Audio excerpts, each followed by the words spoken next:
Përshëndetje modra. Mirë se keni ardhur në Trime podcast. I'm Leonarda. I'm Lejla. Welcome home. Hey, welcome home. Welcome home for the last time.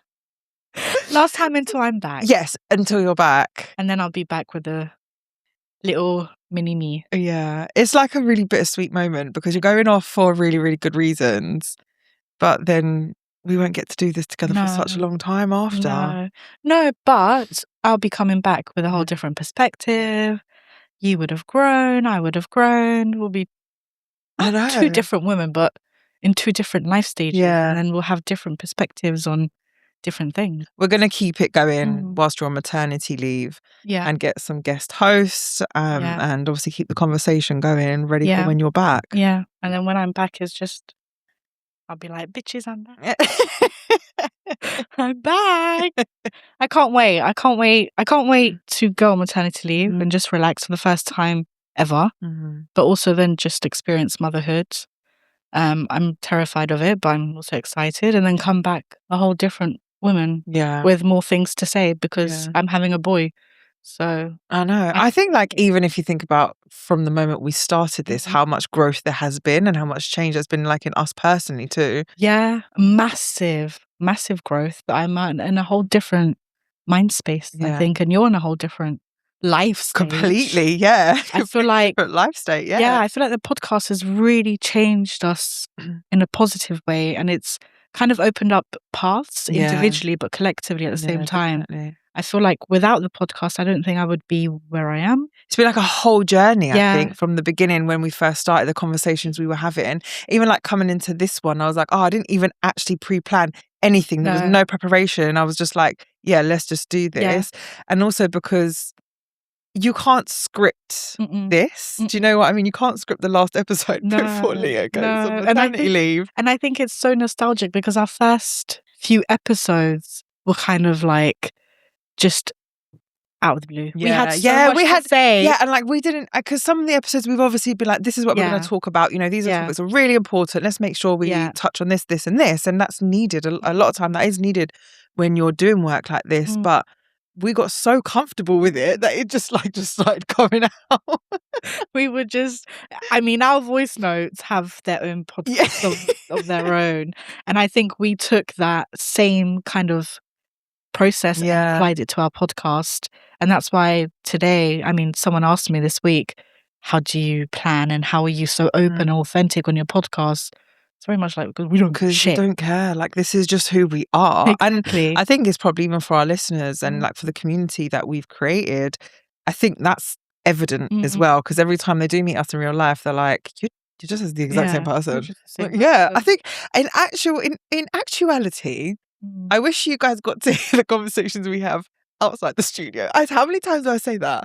I'm like, oh my God, if we had a mic right now, but I don't think it'd be appropriate. No, it wouldn't. It wouldn't. Appropriate. I think it's, I would love, okay, Kshira, if I lived on Australia, really far from literally everyone, give me the fucking mic. I'll say what I need to say, jump on a plane and fuck off. Yeah. And that would be me. But I don't. So, so you have to kind of pick and choose your battles. Well, yeah. And I guess maybe like a question that I have for you is, can you think back and think of the times where you felt like you've had to be more reserved because you are worried the impact it's going to have outside of the studio? Yeah. I think more...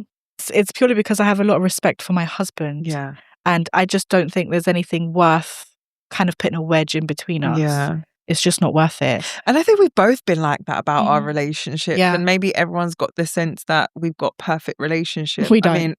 I mean, yeah, it's as perfect as it can be. But the reality is that while you can do this work and be really open and, like have these conversations that are difficult to have normally, especially within our community, and also keep parts of yourself for your own private life. Yeah, like I've realised that I've pulled back a lot from sharing. I share my life, don't get me wrong, but in terms of like what I share about Dan and what I share about Bella, I've pulled back quite a bit because I've realised that whilst I'm 100% comfortable coming on podcasts and TikTok and Instagram and talking about my feelings and my lived experiences, I have to remember that not everyone is like that. And you know, Yeah. Dan, like Dan is like the most private, Yeah. reserved person. And Bella is going through puberty. She's a teenager. Yeah. And I've really had to have these conversations with myself about what am I going to share Exactly. about my life? Yeah. Because they are their own people. Yeah. 100%. Right? And I can't take advantage of their vulnerability just because I share my life openly online. There's like a fine line between sharing and then actually, taking advantage of the people's vulnerability just for clicks. Yeah. And I feel the same. I mean, you know, my husband, he is a joker. He's so outgoing. He's so funny. He's so outgoing. Don't make me start laughing because I mean, if only you guys could hear the jokes he's made behind the scenes. He doesn't even need to be in our room. He doesn't. He doesn't need to be in the room. I think Summer Wheel will be my favourite one. Summer Wheel. That would be my absolute favourite. Absolute favourite. He is so outgoing, so social, but at the same time, he likes to not be a public figure. For him, it's very much like, at the end of the day, he's an Albanian man. He comments, he doesn't even look at our socials because he knows he'll get pissed off because it's probably a wise decision. So it's very much for him, it's just like, I don't need to be a public face because I'll end up getting really angry for no reason. So I just respect his stance of privacy. But at the same time, I think throughout this whole pregnancy, because I'm 6 months now. I can't believe how fast that's gone, by the way. So quick. I can't believe how fast that's gone. So quick. 6 months. Hey, 6 months. And alhamdulillah, I've literally just breezed through it. Yeah. I'm praying the last few months will be like as easy as the first 6 months. So, but I've been really private with my pregnancy. And it's been a personal choice for me because there's a lot going on mentally. But for me, it's also, I don't really need anyone else's comments. Yeah. I've already got them at home. Yeah. I don't fucking need anyone else. We all know what it's like to be pregnant in our community. No, exactly. All the unsolicited advice. Literally. Everyone knows the best. Everyone knows the best. Everyone gives you comments. And also, but everyone, like back at home, I know they're saying it from a good place. But for example, my mum, she just continuously says like, oh my God, you've had such an easy pregnancy. Oh my God, you've had such an easy pregnancy. And I know she means it from a good place, but sometimes it makes me feel guilty. Yeah. So I'm just like, stop. Just leave me alone. Leave me alone, yeah. Just leave me alone. Yeah. You know? Or like sly comments from people asking my husband, like, what are you going to leave this child? Like, what name are you going to choose? And it's very much like, but why are you asking him? Yeah. My husband's made it so known that I have the last word. He said that to everyone. Yeah. And everyone's like, oh. And then he's like, well, she's carrying the baby. Right? Yeah, exactly. I'm not doing anything. I had a 10-second job and that was it.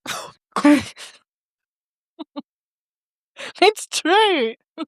You see, when we said about how I don't overshare, and then the last minute in funded. Last episode, Leo goes crazy. But it's, you know, the man, he doesn't sacrifice. Yeah, the everything. sacrifice. No, you can't even compare it. Exactly. It's not comparable, yeah. So those are the comments that we've had from people. It's just, you know, what you're going to leave his name, you know, Islamically, the husband gets to choose, and that really bothered him. He was just like, no. If that was the case, then Islamically, a man would be carrying their own child. Yeah. And it was just, we kind of left it at that. So I've kind of been a bit more private with the whole pregnancy. However, I've had a lot of conversations with people in DMs and shared some stuff, but I haven't shared everything because I just don't. Yeah. I think there's also like a sense of the proximity that maybe our viewers and our listeners have to us, because we do have these conversations with them outside of this space. Yeah. You know, we're not just doing this on the mic. We actually meet them in real life and talk to them on Insta and TikTok. And it feels like they've probably been on this journey with you as well, like from day one to not having like a social media presence, because I did, so it was different for me, but it was like they got to know you like from scratch completely, you know, and they got to see you for the last 2 years grow and change to the ultimate growth. So it's like watching someone grow up in front of you. Yeah, massively. And also reflecting back on that, it also gives me such a big sense of confidence in my own thoughts and my own opinions. I've always said that to you, though. I've always said that to you, like, you need to get out of your head because you have such, everything you say is worthwhile. Yeah. But also I've got a black and white outlook on the world. Yeah, you do. Yeah, right? I've actually gained a lot of my mafia energy just from watching you. Yeah, everyone always thinks that, like, I like to be really confrontational stuff. I'm like, yes. Yeah. But also I've learned how to be more confident in terms of confronting things in my own personal life that maybe I would have shied away from because of you. Oh, that's so nice. Yeah, like just watching the way that you are when you're like, I don't give a shit. I don't care what he says to me. And yeah, I didn't like that. I'm going to tell him I didn't like that. I'm just like, well, yeah, okay, yeah. It's not the end of the world if you tell people they've pissed you off. Yeah, and I think it's, I don't know, since I was a child, I've had that. Since I was a child. I've always had this, like, I'm going to tell you exactly what I think. And I think it was because my mum opened that door for me. Yeah. She was like, "Vad är krydd på? Det måste fall." But at the same time, she was like, so it's just like... You see, I never had that growing up. I had the complete opposite. It was always like, I had all of these thoughts and feelings, and when I shared them, it was never safe for me to do so. And then not only was there like a violent repercussion of me sharing them, then there was also my mum who was saying, so it was, there was no level of expression I could have. And so I never got that chance. And if I did, I didn't have my mum or anyone saying, well done. Yeah, you would have had a completely different, probably a way of communicating and actually communicating your inner thoughts to people and exactly what you fucking think about them. Yeah. But my mum just got used to the idea of, don't poke the bear. Yeah. The bear's not going to I've seen this TikTok, and every time it pops up on my FYP, the trend, I think of you immediately. And it's the trend where it's like, if you think how does it go? Something about, you should be scared of me. My entire family avoids me when I'm having a bad day or something like that. And I'm like, that is literally Leo. Oh my God. You know which one I love? You know which TikTok I love is, when the older sister gets here and it's church, the piano. And I'm like, that's exactly how everyone should feel when me and Lejla come. Yeah. Because you should be scared. You should be terrified of the older sister. But throughout this whole 2-year journey, I've accepted that actually my own opinions and thoughts, yes, they are a bit harsh. They're not harsh. They're not harsh. It's just what real life is. You're just calling out what things are. Yeah, it's just how people take them. The mafia energy, all of that. I've come to realize that that's just me. And just fucking share your opinions with the world. You know what's so funny? When we first started this, before we even started recording, I said to Leo, I was like, I just knew that this was going to blow up because it was the first of its kind. And what did I say to you? I was like, watch. It's only going to be a matter of time before people start imitating and copying it. Oh, massively. And they did. And, people get inspired and they start their own thing, and it's great because the message gets out there. That's fantastic. But I said to you, I know how impactful this is going to be. And there was a reason why I was drawn to you to do this with. And that was because of your energy and your vibe. Thank you. I've said to you throughout the last 2 years, you need to lean into that. Lean into who you are. You have massively, you have massively. And it's a massive kind of like kick up the backside in a good way. I mean, not in a bad way, in a good way, where you've kind of shown that actually for the first time, I felt for the first time in my entire life, actually, I don't need anyone to tell me yes or no. I don't need anyone to kind of give me permission to be in a specific space or to even open up my own space.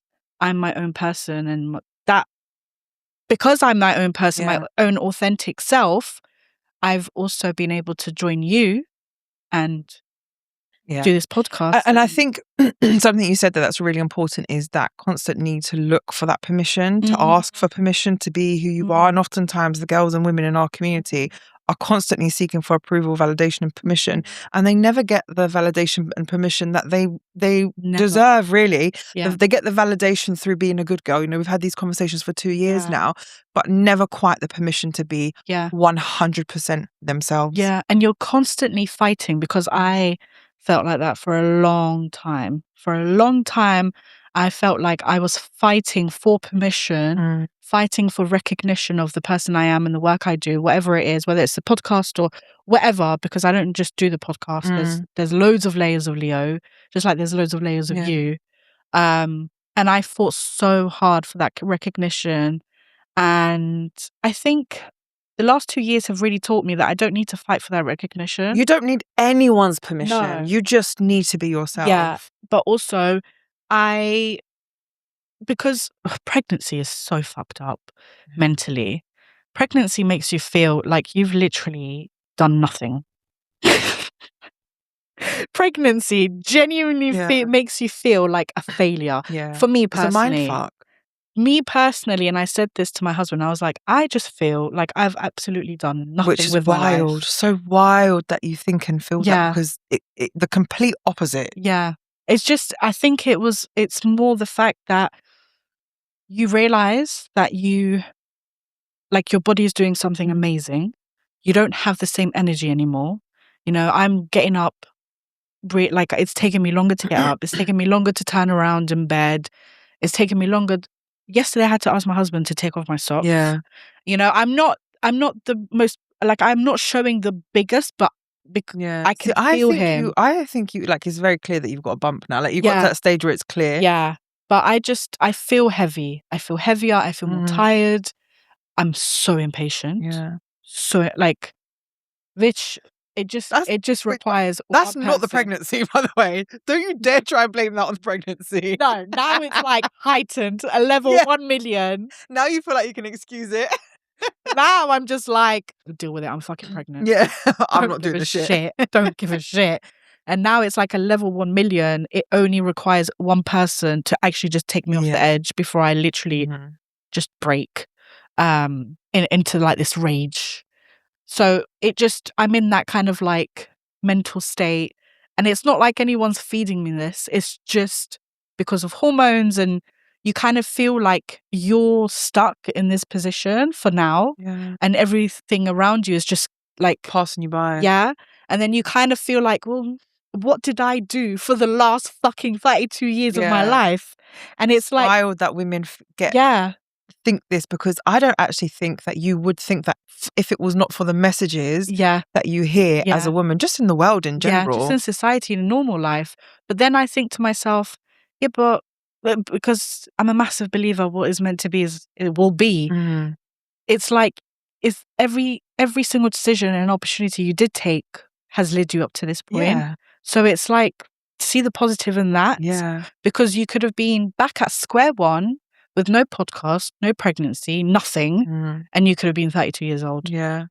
Do you know? So I have to try and feed that into my brain. But it's not just the pod, though, that like is been the biggest growth in your life. See, and I know you think that, because we've had this conversation, haven't we? Especially we did the other day. And I was saying to you that it's so much more than that. It's, you're going on to do things outside of this on your own. Like, you don't even need me there to hold your hand anymore.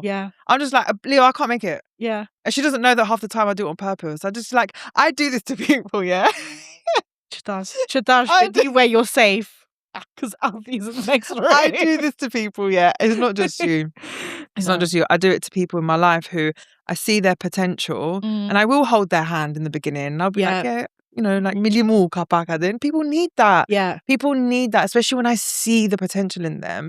And then when I see that they're growing, I'm like, okay, off you go. Well, that's the thing. Honestly, Trina, I've never, for everyone listening, I've never had a friend or sister or anyone like Lejla, where you are so selfless when it comes to our relationship. I've had more selfish relationships than selfless relationships. Do you know what I mean? Like, you don't expect so much of me. You just expect me to give you that soul sister energy, friendship, whatever it is. It's not even that. I'm like, I can see the potential in you, and I just want you to live that I know. potential. Yeah, exactly. That's it. With nothing. I don't. You have no expectations. Yeah, because how and this is a big issue in our community as well, is just enormt grat. Yeah, and sadly, we've been taught to fight against each other because that's how the patriarchy and misogyny in our community thrives, right? When women are fighting against each other. But how is you reaching your full potential and full success going to impact how I reach my full potential and full success? I am the only one who's responsible for reaching my own potential. Exactly. I'm the only one. No one else can do it for me. Exactly. And that's what you've engraved in my head, that you're the only one. You personally, yeah. I'm the only one that can actually make that first choice. I'm the only one that can change my own life, not anyone else. But you've kind of opened the doors in my own brain to actually say, wait, hold on a minute. Lejla, nuk po ma thot për i noti, nuk po ma thot për një arsye të keqe. Whereas a lot of my experiences, it's always been someone has a lot of inoti with you, of you, so they just kind of push you in all kinds of ways to just see how you react. Yeah. Which is why I don't have friends. Fuck that. So it's just I'm too much of a black and white person, and I express my opinions whether you like it or not, and a lot of people can't deal with it. But that's why it's led me to lead this life of kind of excluding myself from a lot of spaces because I just don't have the mental energy to deal with fake people. Yeah, and sadly, a lot of our community does work like that. Yeah. A lot of our community does work like that. I don't see any strength in empowering people by keeping them small. That's not empowerment. Even the term empowerment, I have this really love-hate relationship with, because the way that I believe is that women have that within themselves. Yeah. Is who you, when I first met you, I could see this was who you are. You have to believe it for yourself, and you have to be able to empower yourself. All I did was just be there, like, to hold your hand. Yeah, exactly. And just to remind you, and just to be like, Leo, come on, you got this. Like, it's okay. Like, don't be scared what other people are going to say. Fuck them. Literally, bruv, fuck them. Yeah. Who are they? They're nobody to you. Also, you trusted me in my own decisions, in my own thoughts, in my own opinions, in my own ideas. Yeah. And I think that changed everything for me mentally, because now I trust myself. I'm like, actually, when I first started this whole journey, oh my God, I'm going to cry. I knew I should have worn makeup. When I first started, like, not even just before the pod, not just the pod, way before the pod. When I first started all of my work, I didn't have a lot of belief in myself. Like, I knew I could do it, and I had this vision that I wanted to make come to life, and I knew that it was the right thing to do and it was a good thing to do. But I had never had anyone help me build that belief system within myself. Yeah. Through my childhood, through obviously my relationship with my ex-husband. Because I'm not going to trauma dump on this episode, but everyone, I've shared my story a million times. Everybody knows by now, right? What my childhood was like, what my relationship with my ex-husband was like. No one made me believe that I was worthy until I started meeting mentors. And I remember one of my mentors saying to me, it's making me emotional, because what you're saying to me is what I've said to mentors in the past. And now I'm realizing, like, I didn't even realize I was doing that with you, like I just thought I was just being a friend. Yeah. But one of my mentors once said to me, she was like, just borrow my belief. Yeah. And I was like, okay. She was like, I believe in you. I know you can do this. Like, you've got this. Just go out there and do it. You've got this. And for as long as you can't believe in yourself, just know that I believe in you. Yeah. And that changed everything. Yeah. Because I think if it hadn't been for her words, I wouldn't have gone on to create what I've created. Done, the empire you've built. And I've realized really early on in this work that empowerment, I don't know why I hate the word empowerment so much, because it's thrown around like this buzzword, like I empower women, I empower women. I don't think what I do is empowering women in the sense that I can't force women to believe in themselves. You have to believe in yourself. But until you get there, just know that I'm here cheering you on. But I believe in you. Yeah, I think what you do so well, and it's what's also bled into the podcast, and it's what's bled into my life, is that you just hold space for women. Just hold space. For the Albanian community, for us in the Albanian community, no one's actually held space for women in whichever life stage they're in, whether they're at their rawest, like most deep, hardest emotional state, or whether they're at their most successful state. What we see more is people championing like this success that a lot of women achieve, but they don't champion and claiming it as well, like as if it's their own success. Exactly. Anyway, whereas they don't champion the struggle or the saddest emotions, or motherhood, or the realities of motherhood, the realities of pregnancy, the realities of mental health. All of this, no one actually champions and holds space for women in our community. That's so true. Oh my God, you're gonna make me cry. And I think that's what you do. And that's why the podcast is so listened, because you've held that space for me, even though I didn't even realize I needed that space. You've held it for me. Most women don't realize because they've never had it before. Exactly. And they've just kind of like tickled along in the world and just tried to make it work for themselves, and just kind of said, you know what, this is what life is. I've never actually thought that. I was like, fuck this, but this is never what life is. But I've always been like, I've always thought to myself, I'm working towards something, without actually saying to myself, you need to make more noise for yourself. You need to command your own space because you deserve it. Do you know what I mean? But that's what you did for me and the podcast, and I think a lot of women, and that's why it works. And that might be all thanks to your mentors. I don't know, but I don't think so. And again, like, it's not because you can't attribute it just to one person, because regardless of what people teach you and what they show you, you still have to do the work. Exactly. And this is something that me and you say, I say to you all the time. I'm like, Leo, the words are great, but the actions are different. Better. Yeah. And that's my point, is that the reason why I have this love-hate relationship with this term empowerment is because I can sit here every week in, week out and say all of this empowering jargon to women. If you're not going to go out there and actually action it, there is no point of listening to me. Exactly. Don't bother. Exactly. There's no point. And the space is there, you know. Empowerment, I fucking hate. The word empowerment is so sugar-coated in our own community. I don't think I'll be honest, there is no empowerment in our community. None. There isn't. No one even knows what empowerment means in our community. Like, they don't understand the hula hoops that women have to go through in our own community, whether it's in the West, whether it's at home, it doesn't matter. Me and you were both raised in the West, and we still had to go through fucking hula hoops. Yeah. Hula hoops. Do you know what I mean? No, all I can think of is the crisps. Because I wanted a packet of crisps before we came in. That's what just came into my mind. I know what you mean, but all I can think of is hula hoops. But yeah, we have to go through them. It doesn't matter. We've got the privilege of being in the West, and you've got some sort of a better situation than back at home, but it doesn't actually make a change, because no one is holding space for me. No one in my community has ever said, oh, let's go and ask Leo for her opinion. Yeah.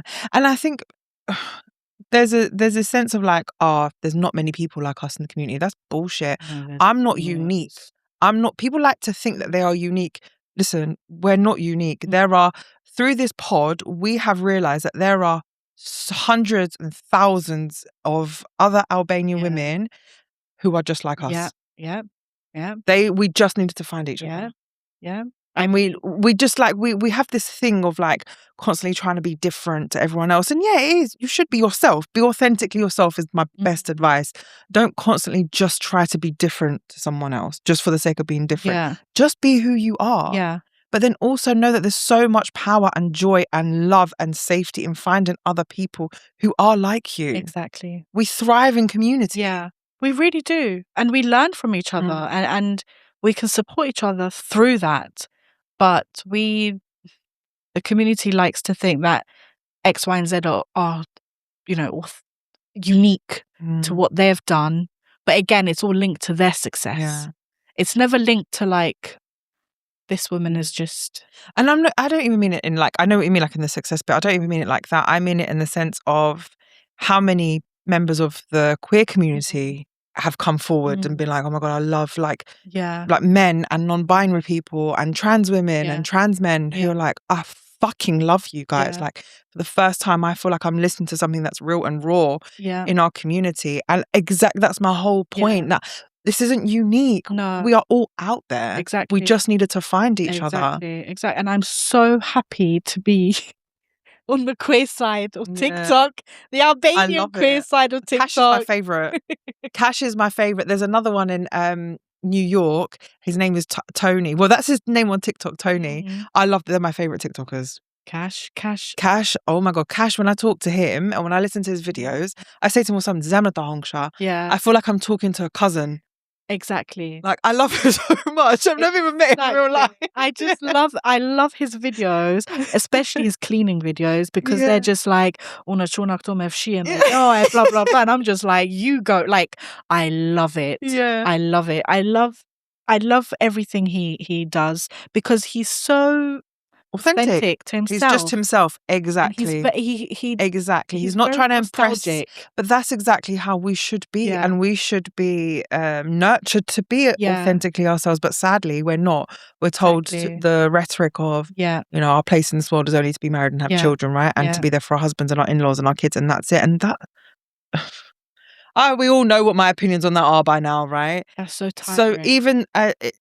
maybe what set the podcast to rest from other things in our community, maybe it was like at first shocking, like, oh my God, like, who are these girls talking about this? Who's this lesbian with tattoos, feminist? Like, do you know what I mean? And who's this other Albanian woman married to an Albanian man saying all of this stuff? Who are these girls? How dare she? Albanian TikTok lost their minds. First few episodes. You lot lost your mind. Oh my God, the first few clips went crazy. The most proudest moment for me was my Noosa clip. I'm not going to lie to you. I love that fucking clip. How it's so funny as well. I think there's so much fear about backlash and judgment and people's opinions in our community. But we just didn't give a shit. No. Things would go viral and we'd be like, oh my God, look. We'd literally voice people would write shitty comments. Like, have you seen this comment? Literally, we would laugh. I've taken so much screenshots of hate comments. To just my phone is full of them, like thousands and thousands. I don't know what we're going to do with them. We have to do something with them at some point. Put them in a scrapbook. In a book or something. But the fact of the matter is I just didn't care about the judgment. I didn't care. I had to rid myself of that shame a long time before I started the pod. But I couldn't have done this 5 years ago. There's no way in hell. No, I couldn't have done this when I was younger. Maybe in my mid-20s, I would never have been able to do it, ever. It was only probably the switch for me was when I started my own TikTok. My first account got banned, so taken down.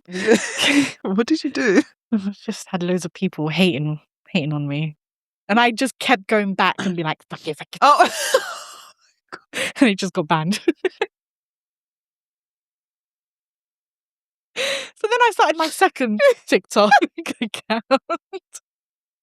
It still exists. It's still there. And I just did loads of, I don't know if you remember my videos, but there was loads of videos where I'd literally look like a mess and just speak. Just speak. It was kind of like how like Zana does hers, but mine was just like a whole different level of just don't give a shit. And the comments I'd get sometimes. And listen, and this is a thing why in our community you please, if I can say anything in this last episode for now together to the women who are listening, rid yourself of that shame. Massive. Rid yourself of that shame, because whether you are doing right or wrong in the community, they're going to chat shit about you regardless. They are going to, nothing is going to be good enough. They're going to chat shit until the cows come home, quite literally for our community, Because if you saw the videos we posted of Zana, how positive and uplifting they were, what were the comments like? Horrific, literally. Violent. And they were actually all from men. They were all from men. They were all from men. So this is what I say to you guys listening. Rid yourself of that shame. The community is going to chat shit about you whether you do it or not. Whether you do something positive or negative, they're going to chat shit about you. So just do something for yourself. Exactly. And for me, I kept getting those comments and it never bothered me, actually. Never bothered me. The people who were bothered was my parents. So I just had to block them. What, from the pod or from your TikTok? From both. Because they started getting into mental breakdowns, especially my mum. It's like, why are these people saying this to you? I'm like, I don't fucking know. But why was it a shock as well? Because this is what people say behind their backs all the time. Exactly. People say this stuff all the time. Our own family members will say things like this about us. And when I say us, I just mean women in general in our community. Yeah. They'll chat so much shit behind your back. And they'll be like, exactly. And I can't stand that fakeness, the falseness. No. I can't stand it. No, neither can I. And when I started the second TikTok, the first TikTok, I was literally at I had so many followers really quickly within a few months because I was just chatting so much. Yeah. I was going after the community so badly. Yeah. See, I didn't even know that. This is the first time I didn't even know this. Yeah. This is the first time I'm hearing about this. I'm so annoyed that account got... But this is why you say you know, you messaged me and stuff. I was drawn to you, and that TikTok, I didn't even know that was your second TikTok. Yeah. And that's not even the depth of the content you were posting. Yeah. It was just what you were posting was raw and authentic. Yeah. And I didn't even know until this moment now that on your old TikTok you were doing that. I was doing so much shit. People were just hating me for just because they just didn't like me. And then the second TikTok account that I opened, I promised myself that I just wouldn't even entertain comments. And that's kind of where the switch happened of I don't really give a shit. I don't care. You've seen some of the messages I got, just weird, people are so weird. Just weird fucking messages. Weirdos. And I think coming into the podcast, because I remember you asking me are you going to be fine? Comments and blah, blah. And I was just like, fuck this. Bring it on. Bring it on. And I've stood by what I've said and I've just continuously bring it on. Yeah. And I think I'm so proud of myself for just not letting the comments get to me. Because if it was anyone else that was, that had a bit of a mental gymnastics with comments and was touched by people's comments on social media, it'd be a whole different absolutely situation. I think you have to be in a certain life state. You'd have to be different type of crazy. Honestly. Do you know the other day, it's funny, I posted a picture of me on my stories and it was an old picture of me and I didn't have any visible tattoos. I used to have tattoos back then, but they weren't visible. They were on my back and my legs and stuff. And then someone was like, you didn't have tattoos before? And I was like, no, this is only who I am now. Who I was before was not authentic. Yeah. And I was married to a man, for God's sake. There was nothing authentic about me. But they were so shocked. They were like, it was so weird to see a picture of you like that because I only know this version of you. Yeah. And I'm like, because I never allowed myself to be this version until the age of 30, 31. Exactly. And now I'm about to be 37 in 2 weeks' time. And the fact that I could have been my authentic self my whole life, if I'd only been given the right space to do so, it's taken me a long time to work through that anger and that grief. Now I'm just I just love being who I am. I don't think about the grief and the anger of that anymore. And the more that I've been able to work through that, the more myself I am. Exactly. I just don't care. No, but life is so short. Yeah. And you were saying the other day, you were like, oh, the content you're posting now. She was like, you said, what did you say? It's just so you? It's just so you. Yeah. It's just so you, so authentic. It's the Lejla that I know. But also I said that you look so healthy. Yeah. You don't look like a zombie anymore. Yeah. Oh my God, yeah. You look so healthy. You look so happy, but also you inspired me so much. You've inspired me since, even before we knew each other personally, and inspired me through this whole journey of this past 2 years. But since you've kind of directed your life the way you want it and directed your content, I feel like you've inspired me even more. Yeah. That's actually what one of my most recent mentors said to me. She was like, you're a different person even just in the last few months because you're finally living your true authentic life. I think maybe leaving my frontline work, 9 to 5 work, was one of the final things that I needed to shed. Yeah. And I really have reflected on her words when she said this. And for me, it's what is the most authentic version of my life that I envision that's a dream life for me? And that's freedom. Yeah. And that's just freedom to be who I want, to be with who I want, to raise my child in the best way that I possibly can to do the work that I love. Like, I love my life now. Yeah. I couldn't have even said that so confidently a year ago. No, you couldn't have. No, because I didn't. Because I wasn't 100% authentically living No. the truest form of my life. And the truest form of my life was full freedom and autonomy over everything. And I feel like you were living your life because you just had to. Every single day you woke up and it was almost like you had this Like Groundhog Day. Yeah, let's just get through this. Yeah. Because I have to do X, Y, and Z. You put so much pressure and so much on your shoulders of I'm responsible for this. I have to do this. I cannot take a breath. And I remember watching you, and as much as I said, like, you need to fucking stop. Slow down. Slow down. No one's chasing after you. Nothing. There is no life or death situation.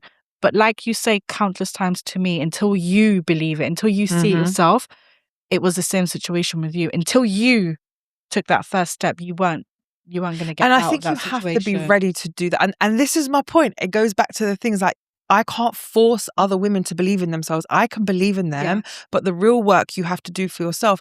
And this is my point. It's a perfect example of the fact that I needed to feel like not even the time's never right. I needed to feel it within myself. Exactly. That I'm sick of this shit. I want more. I want better. And I now just have to lean into who I am and just go for it. But I had to feel it and believe it for myself. And I remember that time in October when I was like literally like crying mess every fucking day for a whole month. And I'm not joking when I say that. Like, what was I like? You were a massive roller coaster. Yeah. And I think if I hadn't have been for the support, like the support network I have now in my life, that month wouldn't have ended the way that it did. I had to believe it for myself in order to actually make that happen. I had to lean into everything that I knew about myself. And I think the biggest thing that I've learned about myself was I have survived 100% of all of the days that could have killed me. Yeah.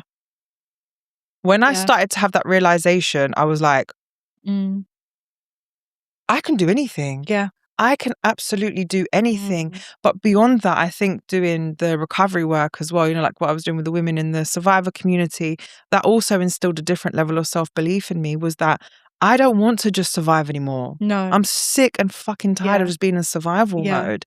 And moving through my own recovery has changed who I am completely. Yeah. And I think even like the way that I move through my work, I'm so busy now. I'm so busy, but I'm not stressed. Yeah. I feel like at peace. I feel calm. And like even this week's been a bit of a tough week. Like I haven't even told you half the shit. But like I didn't feel like I needed to. When you met me on Monday, did I look stressed? No. Did I seem stressed? You wouldn't even know what was happening because I was like, it's gonna work out. Yeah. But you can come to be fine. No, but I know. But the thing is I've now learned I don't actually need to. Not everything is a crisis. Yeah. I've figured it all out before. Yeah. And now I'm making it sound like it was a huge crisis. It wasn't. Yeah. But my point is that once upon a time, even small things would have stressed me out. Like, oh, massively. Yeah. And I would have thought it was the end of the world. And now I'm like, I've got this. That's fine. So happy you are at that. Because I remember each time you would come to me, Leo this, Leo that. And I'm always like, calm down. Yeah. It will work. I think that's the one thing that you just couldn't understand. How the hell Leo thinks like that. But I also, because I couldn't, you know, when people are like, it's all going to be fine, it's going to work out. I couldn't see it for myself. Yeah. But now I have proof. I know it's all going to be fine. One way or another, everything's going to be okay. And I have restarted my life so many times that when I left my job last year and I was like, I don't know how I'm actually going to generate a sustainable income. I kept thinking back to myself, like, how many times you've actually been in this position, but in different ways. When I left my ex-husband, I didn't know what was going to happen. I didn't know if I was going to get to keep my home. Yeah. I was working contract. The money was good, but it was on a contract. So you could lose your job at any point. Yeah. I didn't have any of the stability back then that I do now. And I still did it. And I still left him. Exactly. With less certainty than I have in my life right now. Exactly. So I think that leaving my job was the final like, fuck, I've got this. Yeah. Exactly. I've got me. Exactly. And I know that whatever happens, I'll figure it out. And you know what you're saying really resonates with me, because I feel like I've been put in that position by force because of this pregnancy. Like, I've not in a negative way, in a positive way, that I now have to face that I have to leave. Not the pod, but you know what I mean. Yeah. You know just exactly your life what I as it mean. is. Yeah, like I have to leave what I've been doing for a long time and kind of built a career and expert knowledge on. I have to leave that and face that I can do this by myself. Yeah. And I don't need to be there because I'm not valued. Yeah. I'm not valued the way I should be valued. It's a hard decision to make. But by the way, she's not talking about the pod. Just No. disclaimer, she's not talking about the pod. I will never leave the pod. We are talking about something else that she doesn't want to disclose. No, I'm not going to disclose it. I just think I don't want to. Yeah, no. Can of worms. But it's a situation that I've had to face. My husband has been telling me for years. For years, he's been telling me to face it, and I think, in a way, I'm so happy that I'm now pregnant because I have to face it whether I like it or not. Yeah, and I'm not scared. I'm more so optimistic. Yeah. Because now I'm thinking of like, actually, I could do this and I could do that and I could do this and I could do that and I could, and like now I just pick up the camera. I actually pick up the camera every single day now and just film little like snippets and actually build content that I want and just express me for me and know that actually I'm going to be fine. I don't need to go out there and fight fires. All I have to do is be myself and enjoy my moment now. Post things that are authentic to you. Exactly. You're not posting things that like, oh, I'm doing this just because I know it's going to go viral or people like it or they don't like it. And growth is really hard. I could have not dated outside the culture. I could have just chosen to date Albanian men, and I could have just chosen to make my parents happy, could have just chosen to make the culture happy, make the community happy. And then what? You wouldn't be here. I wouldn't be here. That's the thing. I didn't know what my life was going to be like when I was pregnant with Bella. I was fucking terrified. I cried throughout the whole of my pregnancy. It was the most awful experience. Not only was I physically sick, plus my boyfriend was a perpetrator, plus outcasted from the community. I didn't know what my life was going to be like. Yeah. I had, if I even think of it from when I left my ex-husband, but all the way back to when I was pregnant with Bella, I didn't even have a job. Yeah. I was on statutory maternity because I was a contractor, which is like £500 a month. Nothing. I had to go to the council to go on their homeless register. I had even less back then, and I still did things that went against the grain in the community. Yeah. And maybe I didn't see it in myself back then, but there must have been something in me that was like, it's cool, like you've got this, it's going to work out. Because what's the alternative? Do everything to make other people happy. And fuck that. That's what gives me like this, you know, in your gut, it just gives you that good knot, that good feeling. It's going to be fine. It's going to be It's going to be fine because I'm in a whole different situation to, for example, what you were. I'm in such a privileged situation. I've got a man that would fucking die for me, first of all. Got a support system that has really pulled through. So I'm not kind of dealing with this all alone. I'm dealing with my own fucking brain alone. But that's tough, right? Like that's tough. Like we're not going to take away from that's mentally and emotionally exhausting. Yeah, but everything else, I know I'm not alone, and that's why I'm really excited because actually for the first time, I can just concentrate. Yeah, and also I can just concentrate on what I want. Yeah, because with you no have pressure. Community around you, and you have it for the right reasons.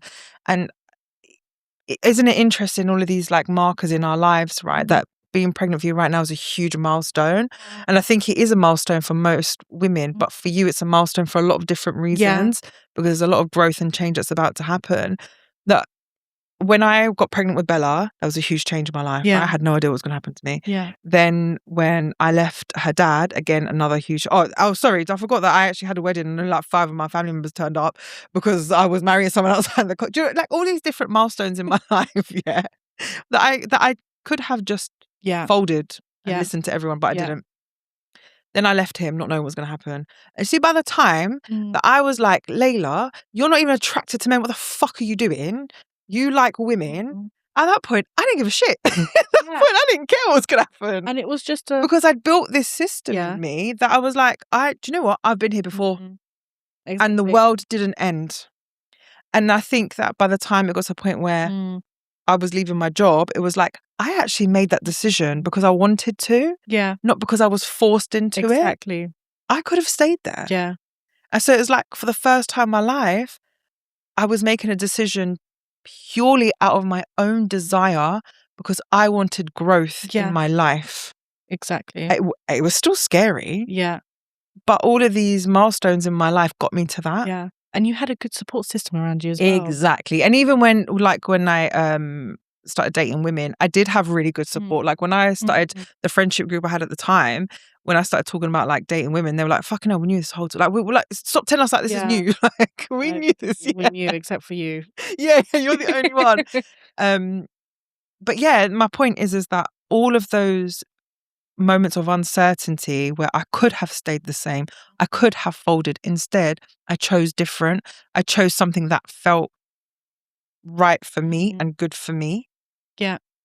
And I grew from that. And this is why I think our community does such a great job of engraving in your head the right path instead of leaning into what is right for you. Yeah. And that's why I think a lot of women, because we're both now in our 30s, I don't know what it is, but it's just like this special I'm switch. going into I'm late 30s now. I know, bro. 37 in 2 weeks. Still, though, you're still By the time you come back, I'm probably going to be 38. That's mad. That's going to be crazy. I'll have a 1-year-old almost. That's crazy. Tete. That's why the path is almost chosen for you, instead of you actually choosing your own self, your own whatever it is. But when you hit your 30s, I don't know what it is about your brain switches. Yeah. I feel like you kind of just hit this realization. You're like, fuck it. Yeah. Because you've kind of been through your 20s and you've kind of seen, actually, it's not that. Yeah. It's not that big of a deal. Yeah, it's not. And just think about how we're taught as women in our community that having it all is being a mum and a wife. Exactly. Isn't it mad that I am a mum and like you know you need to rely on your husband for financials and whatever. But I have all of that. Yeah. I went against the grain completely. Yeah. And I still have a child. I still have a beautiful home. I still have a financially stable life. I still have a partner who loves and adores me and worships the ground I walk on. And I didn't need to do any of that by folding into the pressure of the community. Exactly. I just needed to be myself. Exactly. It's probably the biggest roller coaster in my brain that I've had is the fact that I fought against this idea of being successful means you're a mum, a wife, whatever it is, because I fought against it so hard that now I'm in such a vulnerable space and I have to lean on to my husband. Because I fought against it so hard and I've kind of programmed my brain to be like independent. Yeah. Now I'm like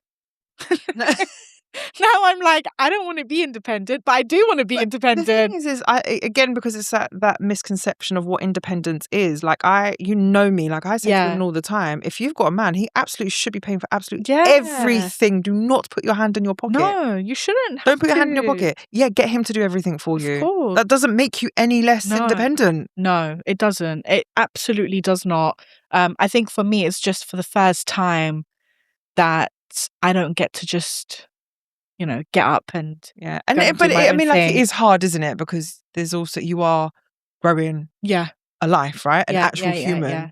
And so it does. There are senses. I know when I was pregnant, I felt like my body just didn't belong to me. Yeah. Like, even if I just honed in on that, forget everything else. Even if I just honed in on that, I just felt like I had no autonomy over myself, and that was really difficult for me. Massively, because you're not actually taught.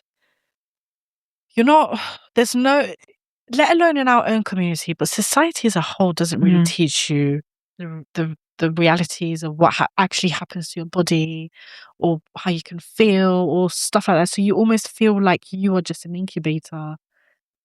That's it. Yeah, you feel like you're just an incubator. Yeah. And then, do you know what?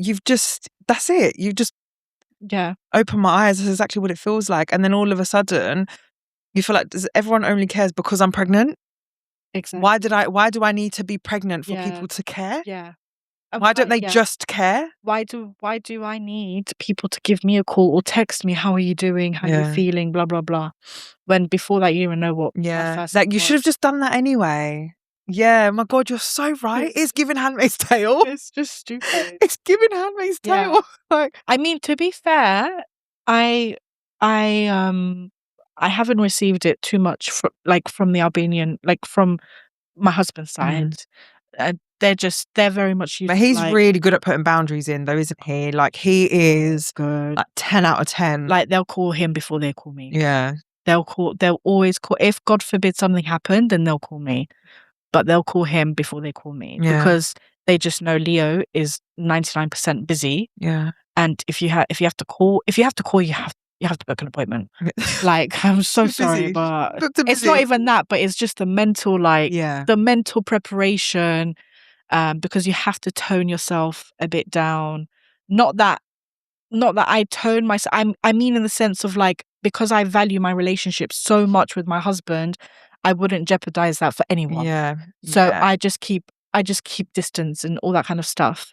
But within my own family and my friends, it's like being treated like I'm in an asylum. It's crazy that you say that, and that's how you are.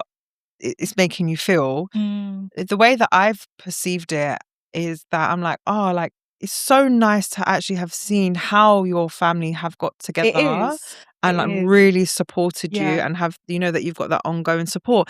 And this goes back to the reason as when we talk about women, this isn't about you personally, I'm just talking about the women who are we're in relationships with perpetrators, and then the perpetrators are also the in-laws and other family members, is when we say, why don't they just leave in communities, in migrant communities like ours?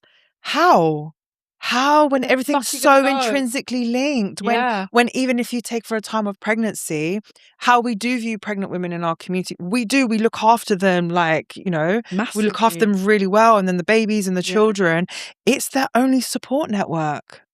I've actually got goosebumps talking about this, because people don't realize, especially outsiders, they don't have a fucking clue how hard it is for women in our community to break free from those people. Massively, because the way our whole community is set up is so complex. It's a system. On purpose. It's a system. Yeah, on purpose. It's so complex that when you are in this position, the whole community comes together, the family members, whatever it is, especially your sisters and your mom, mother-in-law, your sister-in-laws, whatever, they'll come together and they'll consistently help you. Yeah. You should do this. So you should do I fucking that. love that about our Let's community. eat this. You should eat this. They'll get olive oil from, like, Albania, bring it here. Like, don't eat that Someone stuff. pressed it personally with their hands. Don't eat the shit from Tesco. Like, eat this. Here's some diaf. Here's some ekomzon dokas. Eat it, because it's really organic. is. Like, when we talk about it and we break it down, like, I'm getting itchy and goosebumpy, because it really is giving Handmaid's Tale. Like, why are we not doing this for women anyway? And I'm not saying, like, I know it's well-meaning. That's not what I'm attacking. I completely understand that. And yes, women when they're pregnant are more vulnerable and they do need extra care, absolutely. But why are we not valuing women anyway? Why are we only putting this huge value on women in our community when they're pregnant? Because we're seen less than. That's why. It's as simple as that. Yeah, we're just that's my point. That's my point. Why is it that we're only worshipping women when we know that they're growing life? We're just seen as less than. Because if we really think about it, the way that men are treated day in and day out now in our community is all worshipped. And they can't even get pregnant. No. It's as if it's the same kind of treatment that pregnant women get in our community. So basically, the author of The Handmaid's Tale grew up in some Albanian village. She just grew up somewhere in Albania, or Kosovo, and just thought, oh my God, this is my next book. At least credit our community for it, okay? But it's just genuinely that men, because I've noticed it, where if I ask for a particular food, done deal. Yeah. Done deal. I want a bogorche. I'm getting a bogorche tonight. Yeah. Done. Mum even did flee the other day, didn't she? She did flee. Bless her. When I went home, she was shivering outside, because my mum does flee the Saj. Yeah. She doesn't fuck around with an oven. She's like, fuck that. She literally bought a Saj from Kosovo, brought it back with the car. Good for her. I don't have a garden, because I would have done the same thing. and she made 2 flia, and the whole family, like 2 tipsy flia, the whole family ate 2 tipsy flia. Yeah. It was so good. To be fair, I probably think I could eat 2 on my own as well. It was so good. She must have like said Bismillah before she started because Yeah. it was so good. But in the same breath, if a man asked, Yeah, he would have got the like, flu just any given day. Any given day. And I don't know if I've mentioned it on here before, and I know that I'm not unique in saying this, but the amount of times, like when my parents went back home when we were older, we could stay in London, the amount of times my mum would call me, "Shishka, I am here." Yeah, mum, like I'm trying to talk to, but "Diemta kan hunger." and they're Mum, I'm all literally trying to adults. tell you like something that's really important to me that I'm actually really upset. In fact, I think one time I was scared I was going to lose my job. I was working in a pub. I was arguing with the managers. They were pricks. Anyway, I remember having an argument with the manager, and then I was like, "Oh fuck, I'm going to lose my job." And I was so stressed. I was trying to explain it to her on the phone. Like, okay, I need to come. Was my like, but I can hunger the end.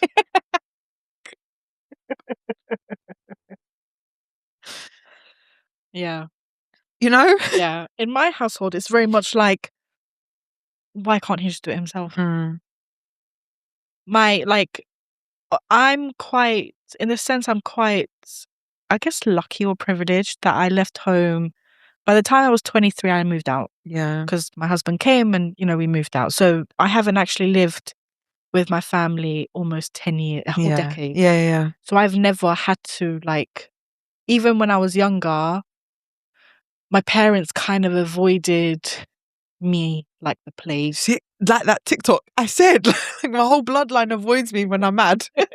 They just avoided me like the plague because I was always either with a book, either finishing a report, either studying something. I was a massive, and I still am. I just go and find a free course in something creative, and just learn. and I just learn. And I love doing it, and I've always done it. And I think my parents, because they valued education, and they still value education, they were kind of like, just leave her alone. But the rest of the siblings kind of got it. Yeah. Because they were just... I'm not gonna lie. I've always said this, and my English friends never understand why I say this. If I could have had the opportunity to live at home my whole life with family in tow, I would have done it. Yeah. If I had the opportunity, for example, if things were different and it was just my mum, I would be living at home with her. And like how English people feel a lot of shame about living at home with their parents. I'd feel no shame whatsoever. I would be so joyful. I'm the same. I love living under a roof, the same roof as my mum. I love it. A lot of people... My mum's a vibe. Like when my mum has no stress, which isn't probably like 0.01% of the time, but she's a vibe. Like she's the best person to be around. And if I could have things any differently, I'd be living at home with my mum and my daughter and partner. Everybody just be one big happy family. Yeah. Just like how we would do back home. It would be a matriarch at that point. It would be a matriarch, and that's why it would... That's probably why I'd like it. Yeah. Whereas for me, for me, it's because being the oldest of 5, I always felt robbed of my relationship with my mum. So I almost, because I always had to be the psychologist, the counselor for the family, the one that just kind of held it all together. Which is why I learned I catastrophize a lot of stuff. Because I always... I'm glad you finally actually are admitting it now. Yeah. I was waiting for the next... the next problem. And it's why I catastrophize, because my whole my nervous system has to catastrophize to prepare. Yeah. And it's just something that I have to like really just try and unlearn as much as possible, because I'm having a child now. If I start catastrophe, I will... Oh my God, I had a dream of my nephew falling down the stairs, and it's too big for astaghfirullah. It's those kind of things that I just consistently think now. I've always thought about one of the siblings or something happening, because something has always happened growing up, but now I need to unlearn it. But if I was able to just live with my mum and my sisters... it'd be so I different. love it. I think there's so many aspects of our culture, the collectivism, if done in the right way, in a safe way for women. I love it. I can't fault it. like just, you know, talking to you about the way that your family have supported you, I'm just like, rah, like I wish I had that. Yeah. I wish I'd had that with my family. Yeah. You know? Honestly, I realized the privilege that I have, genuinely. But it shouldn't even be a privilege. It should just be how it is. It shouldn't, but you're made to feel like that. Yeah. Because it shouldn't be a privilege, but you're honestly made to feel like that. And it like you see certain situations of what parents do to their kids, and you discuss that. Like, because I actually discuss it with my own parents, what I see on TikTok or whatever it is, what parents do to their kids and what kids do to their parents. And my dad is a massive believer of like, you choose to be a fucking parent, you stick to it to the day you fucking die. Yeah. You know, my dad is turning 60. I'm 32. Yeah. If I listen, help, there is even though when I was younger, and I still have the belief that like I didn't want children, like that wasn't something that I had this innate desire to be a mum. I am a mum now, have been for a long time now. I will ride or die for my daughter. See, for my daughter, anything. Of course. Anything. And I think sometimes I was even having this conversation with a friend yesterday. Se kakina hikakina don, to te paso se di mo pa of knocha. I was so laughing. I was like, Each cough is kina. Did you not keep coughing? Turkin var lakish mir. Men you look coming back love. Next time when you come back from maternity leave. Vi med tipsy love. So I was talking to this friend about it yesterday, and she was like, oh, like, you know, I would have tore her throat out. Like, I was explaining the situation. I was like, I know, but it's different for me because my whole career, like, I can't just go around starting fights with people. No. Like, I've had to find other ways of navigating situations where there is this huge confrontational level in there without violence. Exactly. And we're not in Kosovo either. You can't get away with it. Do you know what I mean? You can't get away with it by knowing But people. also, violence isn't the only way to get through to people. No, definitely not. It's not. I just wish, like you said, if we had parents that we would go home to and be like, it's fine, don't worry. Yeah, just to take that stress off. Don't worry about it. Like, you'll be fine. I think the only time where I went through something catastrophized. I catastrophized my uni grades. Yeah. What, you thought you were gonna fail? I thought I was gonna fail. I had put myself, and this is the one thing that I've discussed with my husband that I want to make sure we avoid with this child, is putting so much academic pressure. Because when you are an immigrant child, your parents cannot help you in any way, shape, or form. They don't have the money to hire a tutor. They don't have the money to even send you to an after-school club. So you academically have only yourself to rely on.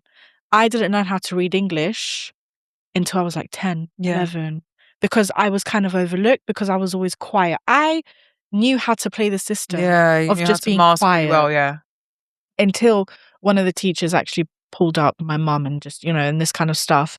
And I was tested for dyslexia, and I wasn't dyslexic, but Chateau was my first like fire of like, I'm fucking gonna learn. And that's where I became a bookworm. So that's why I'm so well spoken now, for example. But I remember uni, and even just getting into uni, I like thought I had hit this milestone. I did hit a milestone, but the first daughter of this immigrant family going to university, when both of my parents left school, by the time they went into secondary school, none of them finished secondary or even like sixth form gymnasium or uni back at home. And I remember I failed one of my tests and I was devastated. I was so devastated. So devastated. I cried every single day because I kept putting myself in this, like, I worked so hard to get here and now I'm just going to fail. And then I remember for the first time, I was in like, obviously early, like 18, 19, 20. And the last year, actually, the last fucking year of uni, where 80% of your grade mattered. Yeah. Oh, it's shot. Like, I would love to do my master's, and then I think of that time and I'm like, should we say media? choices me and you. But I definitely do want to do my master's. But sometimes I'm like, you know what though? I think that if you found something that you were super passionate enough in, like now that I'm doing my counselling studies, I love it so much that there's nothing that could stop me from going to my lessons. And like I just love it. I can't explain it. If I'd had that same love for school and academia back when we were younger, I would have. I mean, like I did good. Like I'm not gonna lie. Like I've got a degree and all of that, and I did good. But I would have excelled. If I did something that I'd love, like I love this, I would have excelled. It's why I excelled at accounting at uni, logistics, like import, export, and philosophy. I did like a philosophy and development, social studies. And if I did do a master's, it would have to be in a, like, I would love to do something, not even in the UK, I'd actually love to do a master's in Solve, like to do with art and history and socialism and all that kind of stuff, and feminism and matriarchy. I think that's where I would, because it's when you find something that you love, there's literally no limit. I think I would thrive there because I'm a massive I love history. Like I could sit and watch a documentary about history for hours. Anyways, I cried and cried and cried. And my dad first thought that my husband had done something. He was like, "What happened? What did he say to you?" Bless him, And I was like, "No, it's this X, Y, and Z." And he sat me down and he was like, "Look," he was like, "When me and your mum and you and your brother came in the back of a lorry, skinadit, many case, bro. Skinadit, yes, no, hotel. Chachkanadit, yes, no, hotel. Yeah. Skinadit, we did not know where we were going to sleep. We did not know what we were going to feed you. We had no idea, nothing. But we kept pushing. We knew we had to keep going." And he said that was the worst time of his life. And he had to believe that it would get better. So my dad is very he's 100% neurodivergent because the way he speaks and he communicates to you, it makes you kind of click.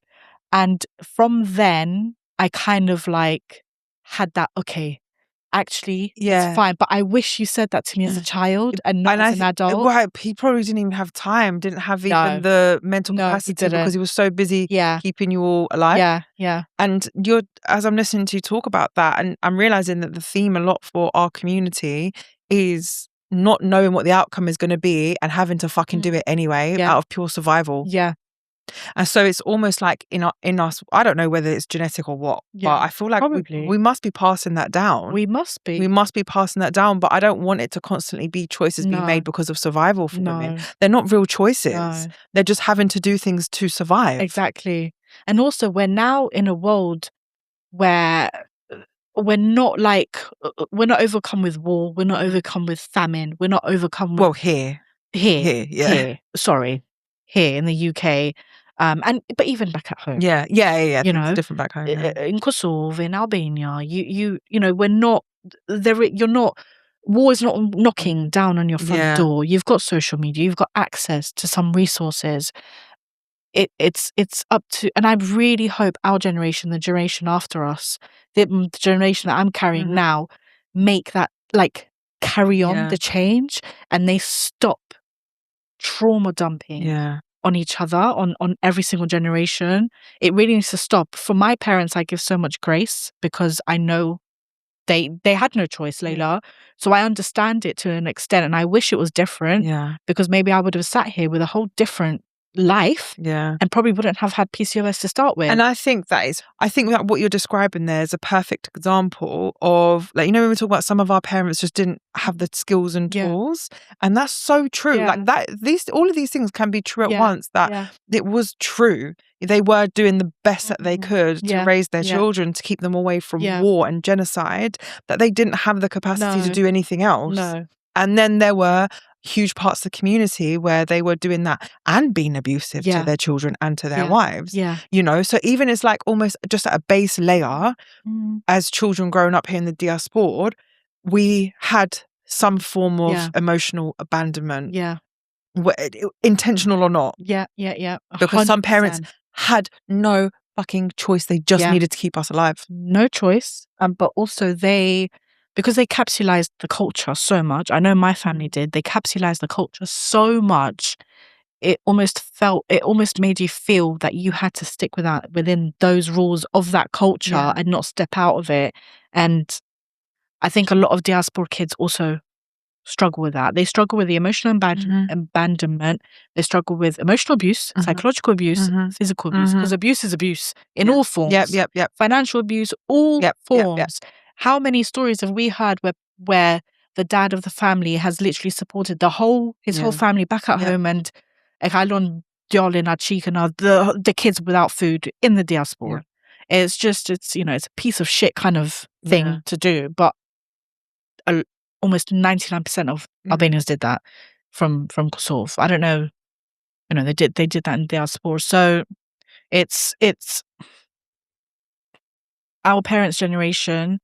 Some did the best they could do and made changes positively, and some stuck to their old ways and tried to hold on to the culture so hard, and they thought abuse was the only way to do it. And I've got one of my cousins. She's my favourite cousin in the whole wide world.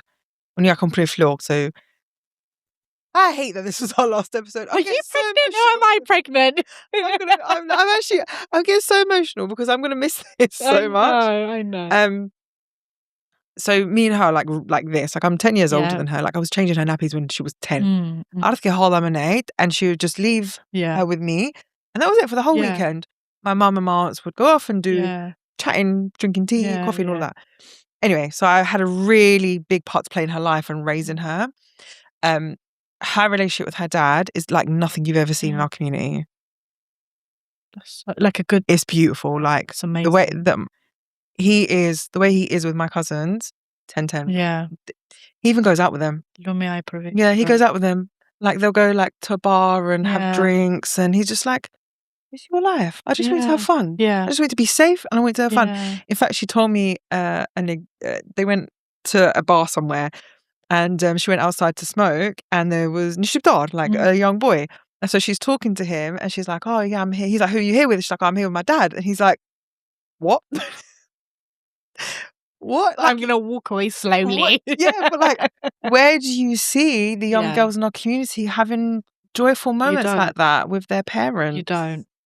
And they're like, I'm so happy that they have this relationship because he gets to enjoy these moments with his children. And she gets to have these really joyful moments with her dad because she knows that there's no fear and judgment there with him. Yeah. And they respect him so much. Yeah. Like the way that they look after him is incredible. Yeah. And that's purely down to the kind of father that he is with them. Yeah. But he also realizes as a father that he's limited on time. And your cousin realizes that they're also limited on time. Because. And I always use him as an example. And my cousin listens to this, so she's going to know she's going to know everything I'm going to say, because I say this all the time. I use her dad as an example of what like a man should do for his family, like the way he's provided for them. Like I've witnessed it, like the way he works for his family, insane. I've never actually seen another man work for his family like that. That's amazing. Insane. Yeah. That is exactly what a man should be. But he wants the best. He wants the best. Yes. But he also wants his girls, because I don't know how many girls there are, his girls to know what a real fucking man is. Yes. And what matters the most. And my cousins, like, no one can fuck with them. And it's funny because everyone sees me as like the original crash out in my family. If you met my cousin, she is 100 times more crash outable than I am. Yeah. She don't give a shit.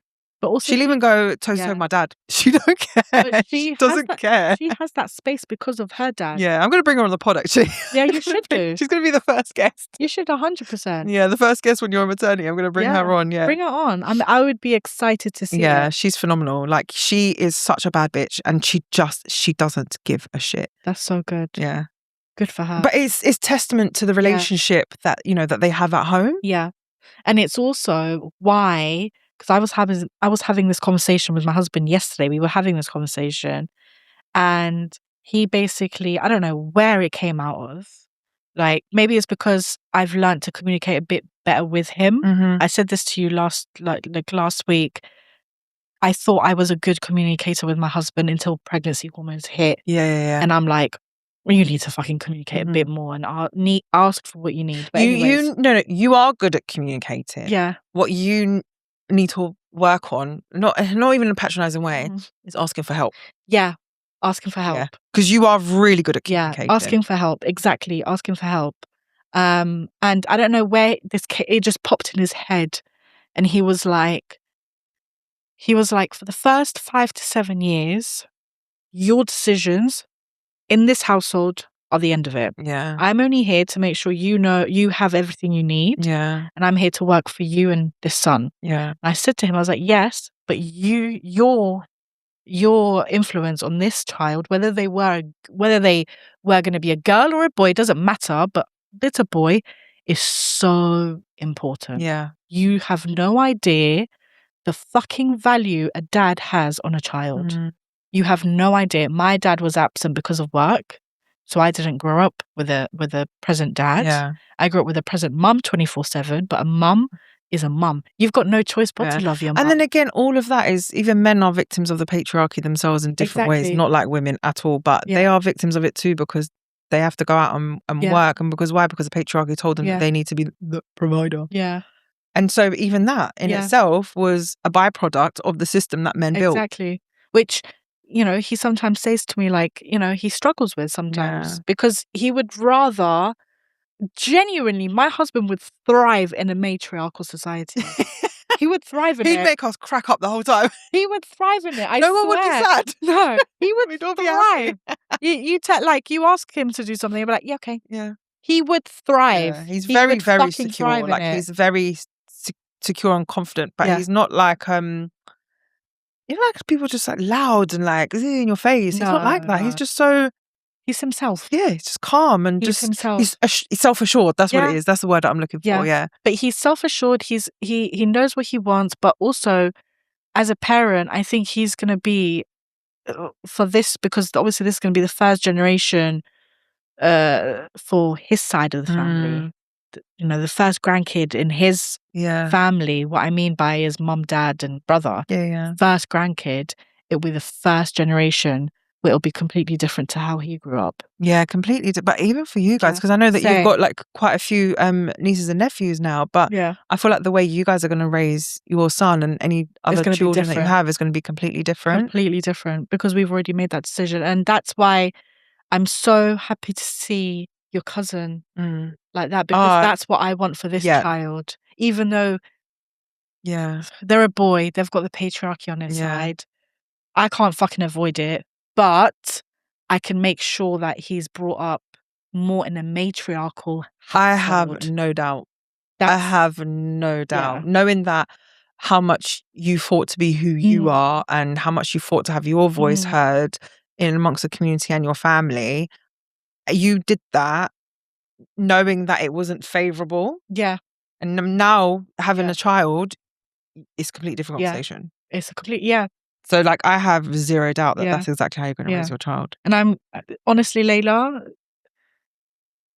I've been with my husband for 12 years and never did I there was never I never had a moment of like, oh, is he going to turn out like just normal, like just the typical blah, blah, blah. I've never had that. But during this pregnancy, he's surprised me even more with his own conversations with me, with his depth of conversations. And I think a lot of people don't understand, because I love, how I love speaking about topics deep. I'm a very I like to go through hula hoops. Yeah. I love to go through hula hoops and thoughts and all kinds of stuff.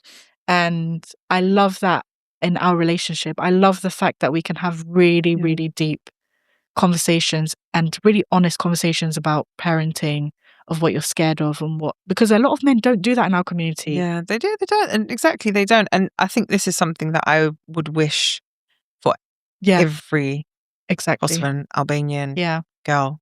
Yeah. This level of care and nurture and love and joy. I just wish I could look back on my childhood and it was joyful, but it wasn't. Yeah. It was because survival. We are so deserving of being happy. So deserving. It's not something we have to fight for. No child has to fight for that. No fucking child has to fight for that. And then grow up into an adult and be like, that will not be my own child. But your inner child, it me vujt. Powiesz tu me vujt. Po me vujt. Everyone understands. Like, I know. It evum that to grieve, to grieve. It grieves. It yearns for that. Yeah, I think my like inner child has been very angry, like her whole life, and full of grief and full of sadness. But even I thought I had done a lot of work on my inner child healing, and then we started the pod. And I started to realize, I was like, oh my God, there's so much more work I need to do on myself, because my inner child was so loud and I kept trying to keep her at bay. I just call her little Lejla. I kept trying to keep her at bay all the time. But I realized, I was like, actually, this is just a journey I'm going to bring her on with me through the pod. And now it's just so different. Yeah. Like, I think maybe healing our inner children, healing your inner child is a lifelong journey when you have experienced the levels of trauma. But it is possible. Yeah. And I've realized what my inner child needed was this space. Yeah. 100. Yeah, not even just me as an adult. My inner child needed this space. Yeah. She wanted to feel joy with another Albanian woman, with other Albanian women. Yeah. She wanted to know what that was like. And feel okay and feel safe in her own thoughts, and know that actually everything she feels and knows is okay. Yeah. And she doesn't have to be embarrassed, and the culture can be so beautiful. This is another thing that I said to someone earlier this week. Our culture is so fucking beautiful. Yeah. I'm patriot. I'm a patriot to the end. I love being Albanian. I love it. It's my identity. Yeah. I love it. I hone in to the fact that I will always identify as an Albanian woman, but that does not mean that the abuse is part of my culture. Yeah. My culture is beautiful. Absolutely. And it's happy. Absolutely. And I think something that I really wanted to do with this pod from the beginning was to make people see that abuse and violence towards women and girls is not culture. No. Like, it's not part of the culture. When we walk around and say, oh, kultura jon, tradita te tona. Fuck that shit. No, just because it's been done before doesn't mean that it's okay. Doesn't mean that it should be part of who we are. Exactly. Shouldn't be part of our families. It shouldn't be part of our systems.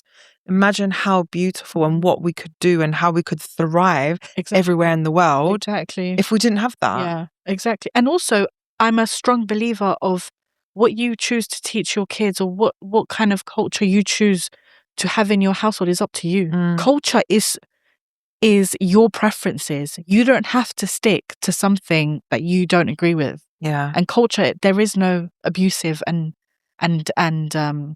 there's no abusive side of culture. It's just like the actual crux of what cultural community is. It isn't. It doesn't include violence. No. But because of misogyny and because of men wanting to control women, they infiltrated it with violence towards women and girls and called it our culture. Exactly. So men are the problem. Yeah. To wrap up the last 2 years, turns out men are still the problem. We still haven't actually ended violence towards women and girls. Definitely not in our community either. No. But I'm really proud of the noise that we've made together in the last 2 years. I'm so proud of the noise, and I'm excited to go off and come back. Yeah. Genuinely, I'm so excited to come back. I feel like I'll come back with a different kind of like fire in my gut, but I'm also really looking forward to what I do this time. Like, I just watch my space, I guess, to everyone, watch my journey, I guess. But I'm excited to just see what you do for the next year. What is your last message for now? What's your parting message? My parting message. I'm a longstå Leo. I'm a longstå nice. Be yourself. That's why they love you. My last message before I go maternity is to all the women that are listening. You're a bad bitch, first of all. Second, please trust yourself. Trust yourself in your decisions, in your mind, in your opinions. Don't let outside noise infiltrate your beautiful mind. That's literally my last message. And be happy with who you are. Yeah. Be happy with who you are. You've got community. Yeah. Anywhere you go. Yeah. That's beautiful. Thank you. And Thank you. Thank you to everyone who's listened to us for the last 2 years. Yeah. It's the end of an era as it is.